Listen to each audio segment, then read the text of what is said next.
antibióticos se trataron, por ejemplo, de hongos o otras bacterias y a partir de ahí se empezaron a sintetizar para usar en el tratamiento de las infecciones. Son medicamentos que se utilizan para eliminar un organismo. La finalidad es intencionar células infectadas, pero puede lesionar. Tiene una acción eminentemente biológica destinada a eliminar ese agente infeccioso. Y también muchos agentes, muchos antibióticos pueden actuar sobre varios tipos de bacterias, así como también sobre algunos agentes infecciosos pueden haber varios antibióticos que pueden actuar. Y lo que les decía, que también las células sobre las cuales van a tener acción son células distintas del paciente, células de los microorganismos. El problema que se ve con los antibióticos es el desarrollo de resistencia, de mayor resistencia, por varios motivos. Porque se utiliza, principalmente porque se utilizan mal los medicamentos, porque se utiliza algo que es de un espectro muy amplio para algo que podría usarse con un espectro más reducido, o también porque capaz no forma completa su tratamiento, o porque no es una causa bacteriana y nosotros estamos usando bacterianos al cuadro infeccioso. Vamos a ver la clasificación de los antibióticos de acuerdo a la acción, de acuerdo al lugar de acción y de acuerdo a la estructura química. Lo que nosotros más utilizamos en la clasificación de acuerdo a la estructura química, yo le voy a citar estas otras dos clasificaciones, pero la forma en que más se estudia es de esta forma. ¿Por qué? Porque la penicilina, o los macrólidos o las quinolonas, eso es de acuerdo a la estructura química. El otro tipo de clasificación es de acuerdo a la acción, si es bactericida o bacteriostática. Bactericida es el medicamento que tiene la capacidad de matar a la bacteria, y el bacteriostático lo que hace es inhibir la replicación y necesita que el organismo interfiera, que el sistema inmune del paciente interfiera para que pueda eliminar el agente infeccioso. Si el paciente es inmunosuprimido, no conviene que se le dé un bacteriostático porque el paciente no va a tener la capacidad de eliminar a esa bacteria. Entonces, puede ser bactericida, puede ser bacteriostático. Lo ideal es que sea bactericida. Acá está una clasificación de acuerdo a la acción bactericida. Esto que está acá, los aminoglucosas y otros beta-lactámicos, la penicilina entran dentro de los que tienen principalmente acción bactericida, la quinolona, ciprofloxacina, levofloxacina también. Después tenemos otros que están acá que son los bacteriostáticos. Esa es una clasificación. Sobre la actividad que es eso de bacteriostático o bactericida, tenemos que tener en cuenta que puede ser que en determinadas situaciones un antibiótico sea bactericida, o sea, el mismo puede ser bactericida o bacteriostático, dependiendo sobre qué enfermedad actúa, dependiendo del sitio de infección donde se encuentra el proceso infeccioso, dependiendo del tipo de bacteria también. Entonces, puede ser que en determinadas circunstancias un antibiótico tenga una acción bactericida y en otro caso el mismo una acción bacteriostática. Sobre el lugar de acción del medicamento, puede actuar en diferentes partes de la bacteria, en la pared celular, y lo que hace sobre la pared celular es modificar algo en la pared celular durante la fase de producción de la pared celular, lo que hace que se rompa esa bacteria, y generalmente estos son bactericidas. Y también las membranas plasmáticas suelen ser bactericidas. Los que actúan sobre la síntesis de proteína y de ácidos nucleicos suelen tener una acción bacteriostática.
Lo que nosotros, o sea, ¿por qué puede verse esa concentración mínima editorial alta?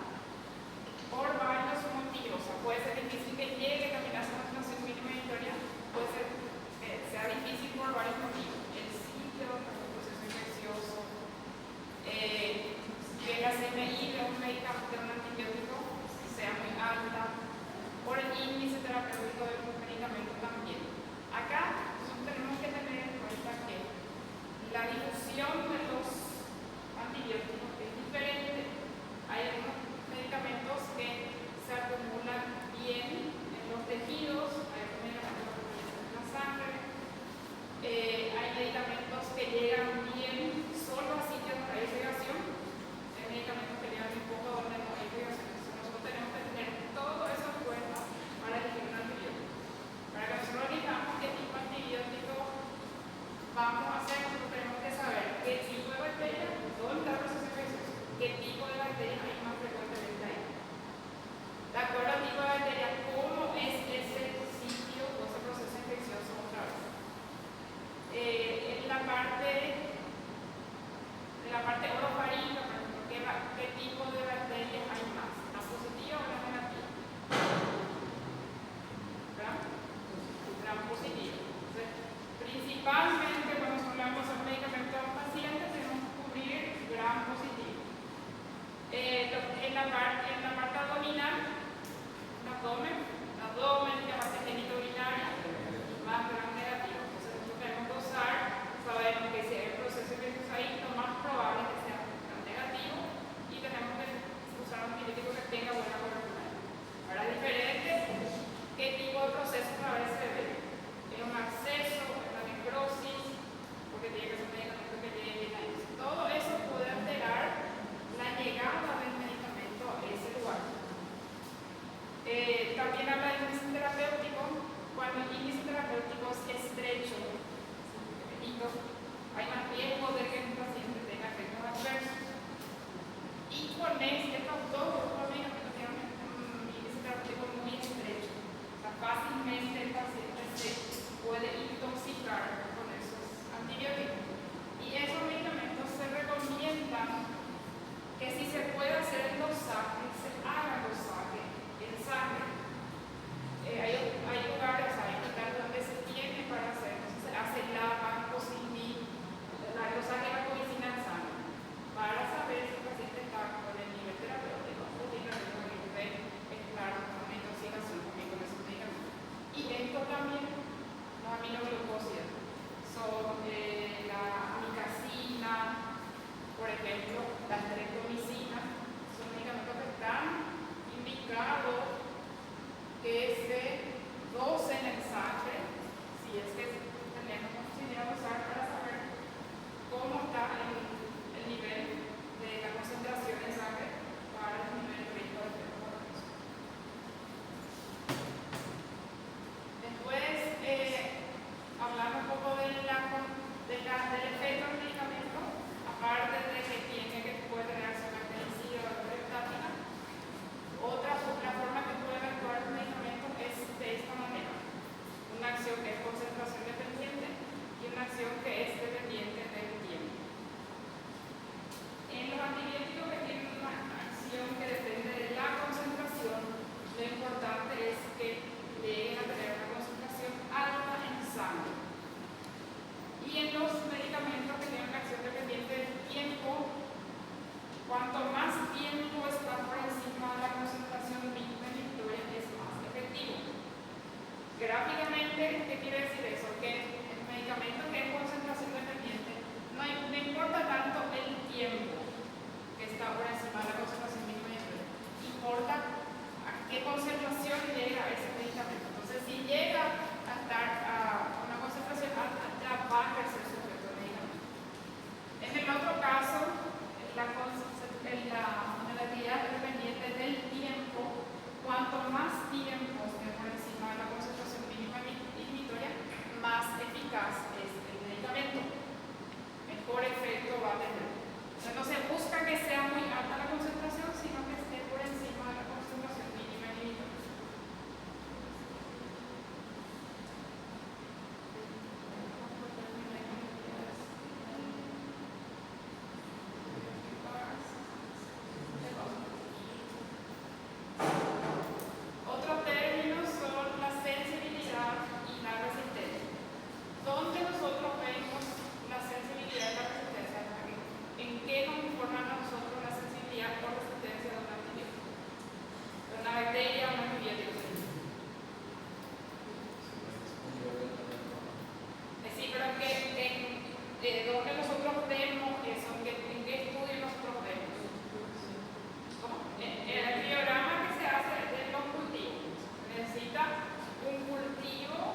alguna secreción de orina, de sangre, de pus, para que se busque la bacteria ahí. Si hay crecimiento, en el cultivo te informa creció tal bacteria y ahí te informa el antibiograma, donde te informa si es sensible o resistente a la bacteria a tal antibiótico. O sea, lo que es resistente nosotros no podemos dar y a lo que es sensible, las opciones que tenemos, que es para que son sensibles, ahí podemos utilizar, tenemos esas opciones para utilizar en el paciente. La resistencia puede ser natural o intrínseca. Un antibiótico al cual nunca respondió la bacteria porque no tiene un sitio de acción. No hay un sitio de acción donde puede actuar. Dijimos que puede actuar sobre la membrana, puede actuar sobre los medicamentos pueden actuar sobre la pared celular, pared citoplásmica, sobre la síntesis de proteínas, sobre el ácido fólico. Pero cuando nunca un antibiótico sirvió para una bacteria, se denomina que es una resistencia natural o intrínseca. La resistencia adquirida es la que más se ve, la que se desarrolla con el tiempo. Por ejemplo, la resistencia a amoxicilina, la resistencia a la cefalosporina, la cefazolina. Anteriormente, muchas bacterias muchas infecciones bacterianas podían tratarse con esos medicamentos. Ahora eso disminuyó mucho porque la bacteria desarrolló una resistencia. Es capaz de resistir al tratamiento con ese medicamento. Una bacteria de la piel que es muy resistente, anteriormente había muchísimos antibióticos que se podían utilizar en la infección por el Staphylococcus aureus, pero ahora hay muchos antibióticos a los cuales ya es resistente. Anteriormente era sensible a la cefazolina, ahora no se recomienda que se dé cefazolina. Podía ser sensible a la amoxicilina, ahora no se recomienda que se dé. La infección urinaria por el Escherichia coli. Anteriormente se trataba con ciprofloxacina, ahora ya no se recomienda que se haga ciprofloxacina porque en esta zona hay mucha resistencia. Esa es una resistencia adquirida. La bacteria desarrolló un mecanismo que le permite que ese medicamento ya no tenga efecto sobre esa bacteria. Es una resistencia adquirida. La resistencia cruzada se refiere a la resistencia que puede haber entre diferentes especies ya hay. La resistencia adquirida y la resistencia adquirida es lo que está diciendo que una bacteria que anteriormente era sensible a un medicamento se vuelve resistente y la causa principal es la mala utilización de antibióticos o el abuso de los antibióticos. Después tenemos la resistencia cruzada, donde un mismo gen es responsable de la resistencia a varios antibióticos. Entonces, una bacteria se vuelve resistente a tal antibiótico y eso también hace que se vuelva resistente a otros antibióticos. Resistencia múltiple, la bacteria que es resistente por la producción de varios genes a varios tipos de antibióticos. Esta bacteria es una de las que creó mucha resistencia a varios tipos de antibióticos, el Staphylococcus aureus. Y se considera que el Staphylococcus aureus meticilino sensible es más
espectro de cobertura de un antibiótico, si cubre gram positivo, si cubre gram negativo, si cubre anaerobios.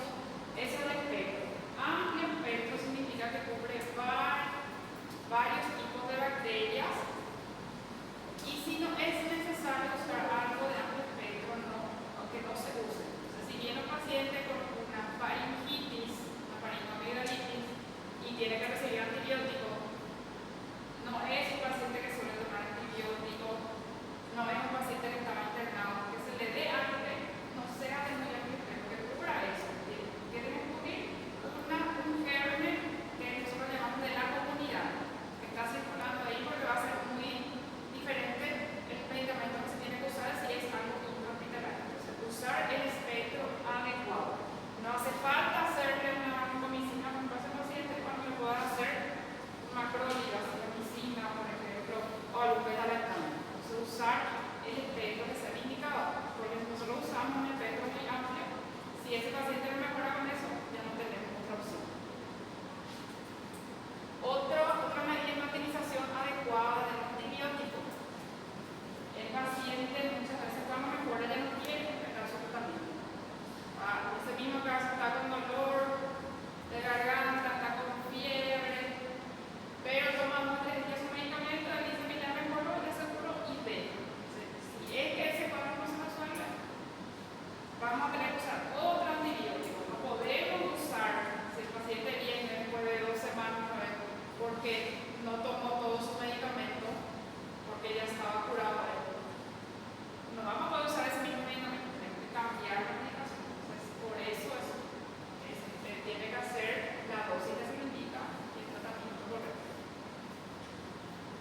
Por el tiempo que le indicamos a ese paciente para que se elimine la bacteria y no se genere resistencia.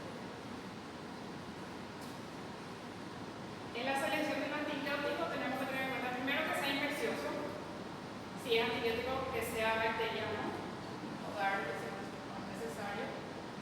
Si de ser posible cultivos. No siempre vamos a poder hacer cultivos, pero de ser posible se debería tener un cultivo.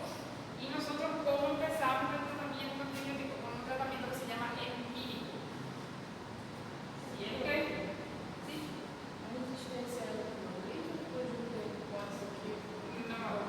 la resistencia ya va a ser permanente para ese tipo de bacterias en los pacientes. La Escherichia, por ejemplo, la Escherichia coli, la infección urinaria, lo primero que pensamos que va a ser que comúnmente causa la Escherichia coli.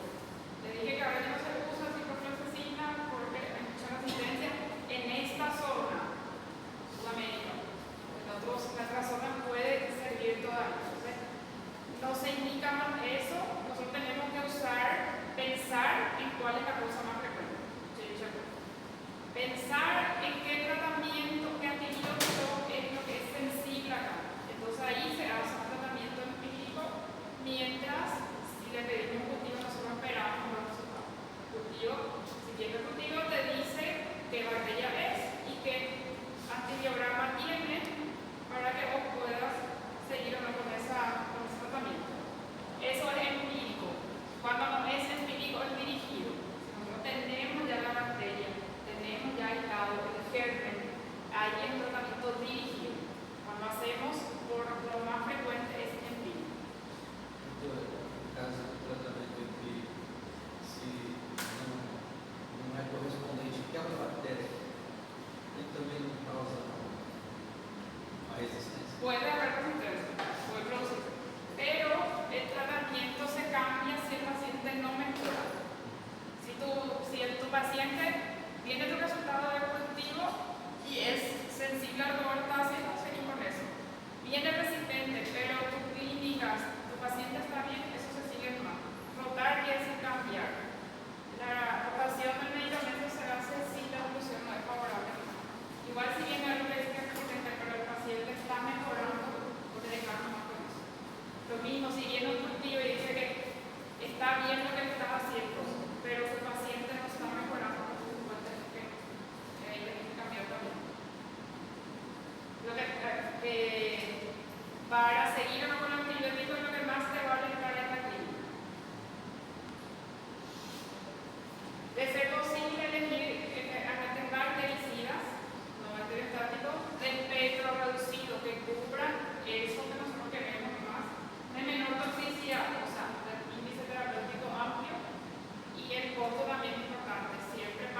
está comprobado que no tiene efectos adversos, pero son muy pocos los que entran acá.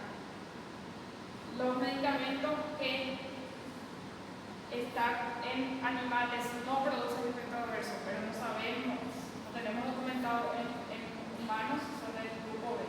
Hasta acá es lo que se suelen hacer sin problema en los pacientes. Acá se vio efectos en animales, pero no tenemos documentado en humanos. Acá se ve efectos en humanos, pero dependiendo del riesgo de vida de la paciente se puede evaluar si se da. Y los que son de la categoría X son teratogénicos. O sea, esa clasificación se hizo para ver los efectos que tienen los medicamentos en la que están, o sea, realmente en efectos. Hasta entre A y B es donde se puede dar de forma más segura en los pacientes. Y son muy pocos los que entran en esa clasificación. La mayoría de los medicamentos pasan a la leche materna, algunos pasan de manera importante y otros se excretan en poca cantidad y no interfieren en la lactancia. Estas dos funciones también se tienen que tener en cuenta si el paciente tiene alteración de la funcionalidad renal y el medicamento es nefrotóxico o tiene alteración de la funcionalidad renal del paciente, tenemos que ajustar la dosis del antibiótico en esos pacientes. Los medicamentos que se metabolizan mucho por el hígado están contraindicados cuando hay una hepatopatía grave también. Estos dos factores también influencian en la selección. Y estas dos funciones están alteradas en los niños, en los bebés también, en los recién nacidos. No está todavía desarrollada bien su capacidad renal y su capacidad de medicamentos que tenemos que evitar. La obesidad también es lo que puede alterar la distribución de los medicamentos. Si es que se acumulan algún tipo de tejido o se acumulan el tejido graso o el medicamento permanece en una circulación, todo eso afecta también a la administración de los medicamentos. Entonces, todos estos factores tenemos que tener en cuenta para la selección del medicamento. Si es infeccioso el cuadro, si es posible hacer un estudio antes de dar el medicamento, iniciar el tratamiento de suspiro con el espectro adecuado, darle uno que sea bactericida, de menor espectro, de tener en cuenta la gravedad del paciente, si ya recibió algún medicamento antes y estos factores. Estos tres estaban acá: la funcionalidad renal y la funcionalidad hepática. Acá tenemos una tabla de los medicamentos que se tienen que disminuir en la alteración hepática. Estos son antibióticos, todo esto, antifúngicos, antivirales y antiparasitarios. Se tiene que disminuir la dosis en pacientes con hepatopatía. Sobre la lactancia, yo dije, todo pasa a la leche materna, hay uno que pasa más que otro y ahí se tiene que tener en cuenta si se le puede dar o no. Lo que se suele dar en primera línea de tratamiento en gestante es beta-lactamina. Beta-lactamina son muchos, pero esos son los que están indicados y generalmente son más seguros para administrar. Beta-lactamina. Y en el caso de que sea alérgica a la paciente, macrolide y hipocloricina. Esos son los tres grupos que menos efectos adversos producen en la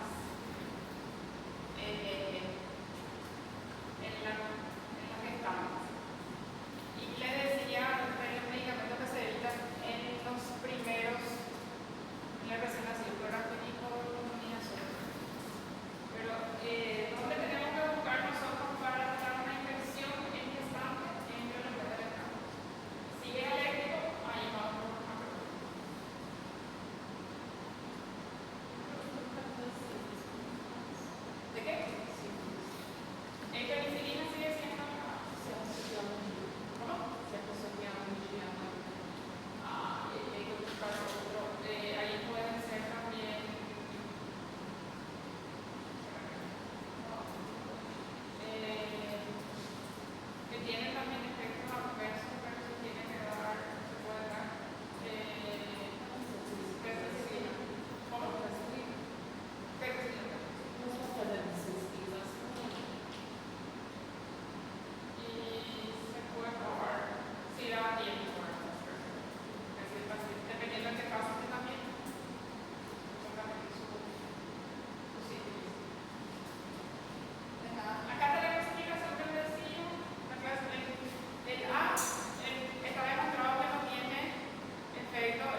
creatinina que tiene el paciente. Entonces se resta 140 menos la edad del paciente, se multiplica por el peso, se multiplican estos valores, se va a dividir y el valor que sale es para el varón. Multiplicando por 0.85 queda pegado. O sea, ahí sale la funcionalidad. ¿Por qué de por sí la edad es un factor que va a afectar en el clearance? Porque cuanto más alta es la edad, más menor va a quedar este número acá. O sea, ahí ya te afecta la edad. No es lo mismo para un paciente de 20 años, donde te queda acá 120, que un paciente de 80 años, donde te va a quedar 60 más por ahí de valor. Entonces, siempre en un paciente de edad avanzada, su funcionalidad renal va a estar disminuida. Esto se puede calcular así, pero también ahora hay muchísimos programas para calcular lo que es creatinina, calculadoras o aplicaciones para eso también. Y nosotros no vamos a saber la dosificación de acuerdo a cada grado de la funcionalidad renal. Nosotros sabemos de algunas dosis, la dosis de algunos medicamentos que son los que más utilizamos. Y se usan guías. Nosotros usamos guías.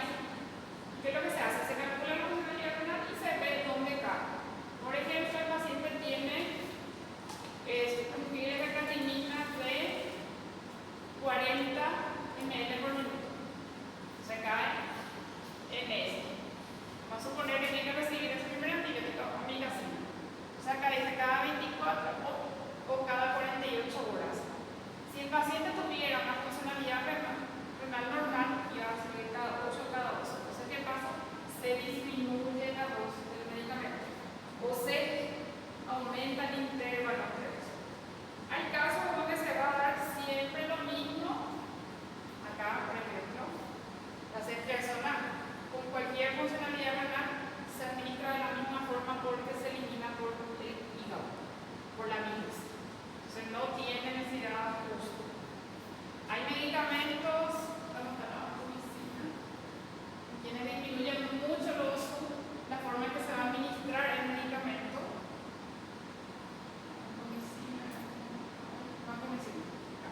La vancomicina con una funcionalidad renal normal se da 1 gramo cada 12 horas. La vancomicina en un paciente con una funcionalidad renal de menos de 10 ml se puede dar hasta cada 6 días. Entonces la dosis varía mucho de acuerdo a la funcionalidad. Y lo que hay que saber es calcular ese frecuencia y se busca en la tabla si es que se tiene que recordar. Esto hay para antibióticos, esto hay para los antivirales, esto hay para los antifúngicos, para todos los medicamentos que se utilizan en la parte infecciosa. Entonces, eso nomás es calcular esto y ahí ves si tu medicamento se tiene que disminuir o no la dosis. En algunos casos se espacia la dosis, en vez de dar cada 8 horas te vas a dar cada 18, cada 24 horas. O disminuye la dosis, en vez de dar 100%, en vez de dar esto, vas a tener que hacerle acá por el 50%. Entonces, ¿qué vas a hacer? 100 miligramos cada 12 horas. O se disminuye la dosis o se aumenta el intervalo. Otro que no se apunte. Si bien también no se apunta, se va siempre en la misma dosis. Después tenemos las asociaciones de antibióticos. ¿Qué efectos pueden tener? Efectos sinérgicos. Lo que nosotros buscamos es efectos sinérgicos. Puede tener, si yo combino los antibióticos, puede tener un efecto indiferente, puede tener un efecto antagónico, uno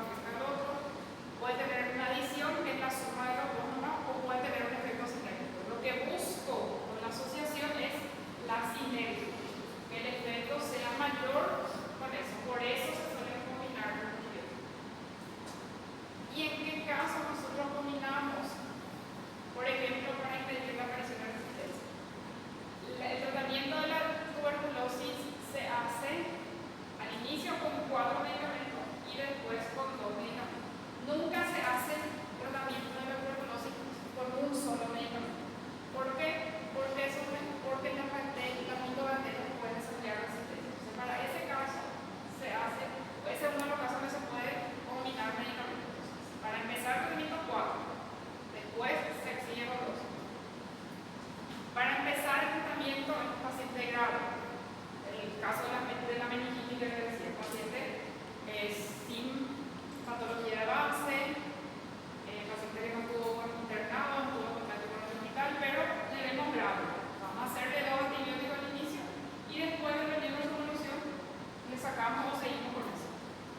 En inmunocomprometidos, pacientes trasplantados, pacientes con HIV, pacientes corticoides, pacientes que usan inmunosupresores, también tiene que hacerse la terapia inicial combinando medicamentos.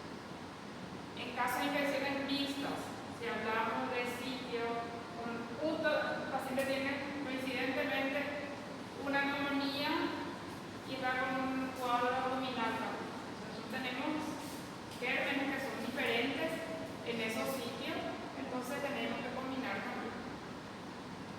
Para reducir la toxicidad, en algunos casos cuando se combinan medicamentos se puede bajar la dosis de esos medicamentos. Si yo le daba a un antibiótico tenía que ser 1 gramo cada 12 horas, pero si yo asocio con otro, le puedo hacer una dosis menor, 500 miligramos cada 12, entonces disminuye el riesgo de toxicidad. Y por la producción de silencio, para que el efecto sea mayor en el paciente.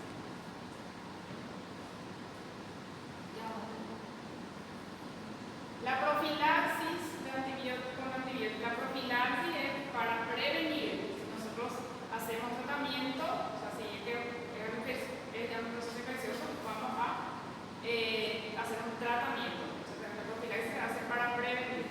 ¿En qué caso? Un caso, por ejemplo, en el caso de la meningitis. Los pacientes que se exponen a Neisseria meningitis y que otro tipo de germen que produce la meningitis se tiene que hacer profilaxis. ¿Cuáles son los 3 gérmenes más frecuentes que producen meningitis en adultos? Ahí está uno. Meningococo, ¿después? Hemófilos influences. ¿Y el otro? Ahí está. Neumococos. Esos son los 3 principales. La profilaxis por Neisseria meningitis y por hemófilos se hace. El neumococo no hace falta hacer. Sospechamos que la gente causante es Neisseria o hemófilos, nosotros tenemos que hacer una profilaxis del paciente. Eso cuando se hace en el paciente que se expuso en contacto, el médico que le recibió no usó las medidas necesarias con ese paciente, o el familiar de ese paciente que tuvo contacto con él varias horas. Eso se hace la profilaxis con los medicamentos. Ese es uno de los motivos que se puede hacer. Cuando vamos a hacer, cuando se va a hacer, por ejemplo, algún procedimiento al paciente y queremos evitar que se contamine algo que es estéril, entonces también se puede hacer la profilaxis. Profilaxis quirúrgica, por ejemplo, se hace también antes de las cirugías. Si se corta piel o más, es un tipo de profilaxis. Si nosotros abrimos, si se abre el abdomen, si se abre el peritoneo, es otro tipo de profilaxis.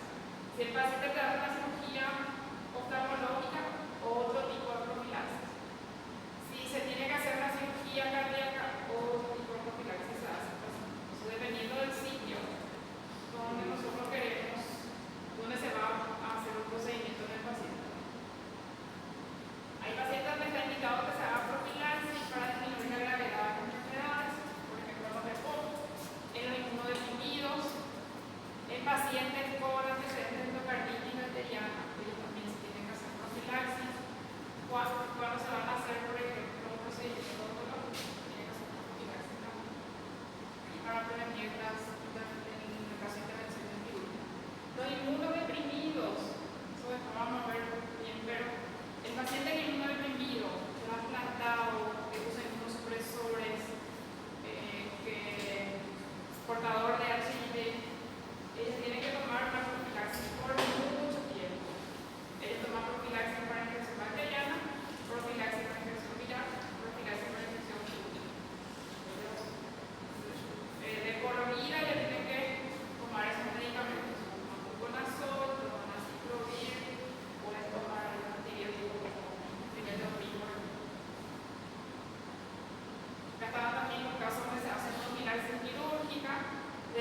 qué sitio se va a abrir, si es un sitio que es, pero si es solo una cirugía abdominal, pero es solo por decir una hernia, un tipo de profilaxis. Si se va a abrir el intestino o otro tipo de profilaxis. Y hay casos donde siempre se tiene que hacer profilaxis, porque si llega a entrar, si llega a contaminarse ese sitio, puede producir infecciones graves en el paciente. Cirugía cardíaca, cirugía con prótesis ortopédica, cirugía oftalmológica y neurocirugía.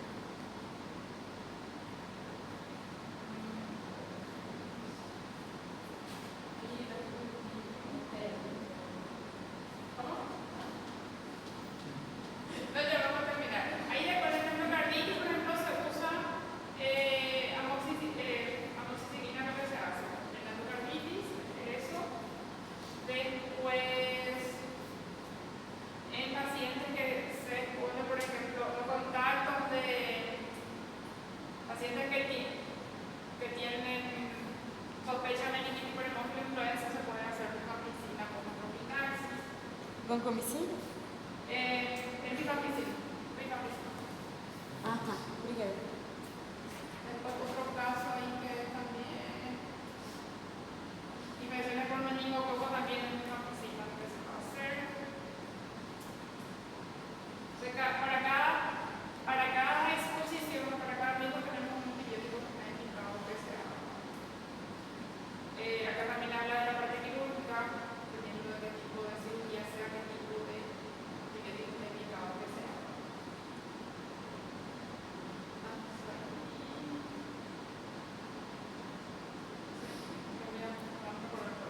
Pero eso para empezar la parte de introducción, la otra clase va a ser de acá. Si quieren leer un poquito, lean para la. Para aplicarlo era. Para aplicarlo es más. Ustedes pueden aplicar el nuevo caso. Pero el cardio tiene más lógica, pero en esta parte tengo el Profe,